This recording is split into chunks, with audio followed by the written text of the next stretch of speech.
also about pursuing magnet schools.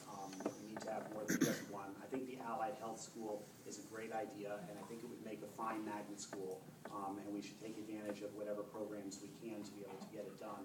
But we need to expand from there. We need to have more than just one.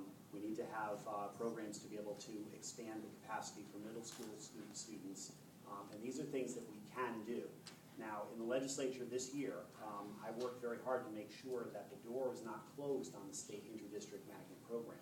There was serious discussion about establishing a permanent moratorium on the construction of magnet schools, and I fought against that moratorium.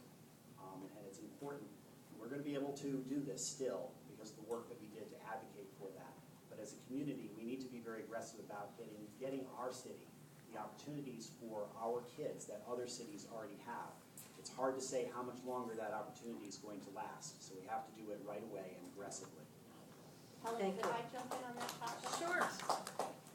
Because every time the issue comes up of breaking up the high school, people think it's their idea, or it was the first time the Board of Ed has ever heard of the idea that New Britain High School is too small and it should be broken up.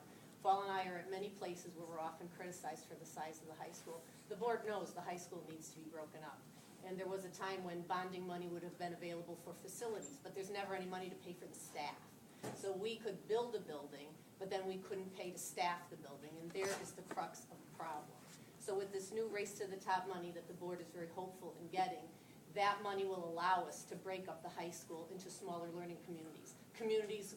Schools within schools, which we have successfully done with restructuring that was implemented last year, and schools, freestanding schools, like Hal's Academy is a freestanding middle school. The Allied Health Academy, we're hoping, will be a freestanding school, and other thematic schools will develop. And the board feels very confident that we could run those schools within our own jurisdiction if the money is available to staff the facility.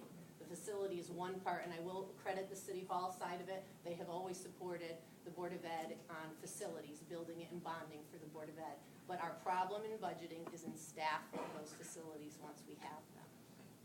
Thank you. Because of the time, and it is getting later, and I appreciate all of you staying and sitting, and I would like to thank everybody here because you haven't moved once. Everybody's been glued to their seats, and it's been a great conversation, and we're hoping we provided you with the information you need to make a very educated vote for what you feel New Britain needs. I would like to thank everyone here. We're going to give Representative O'Brien and Mayor Stewart another 5 minutes for just closing remarks, and then you're free to go. Thank you.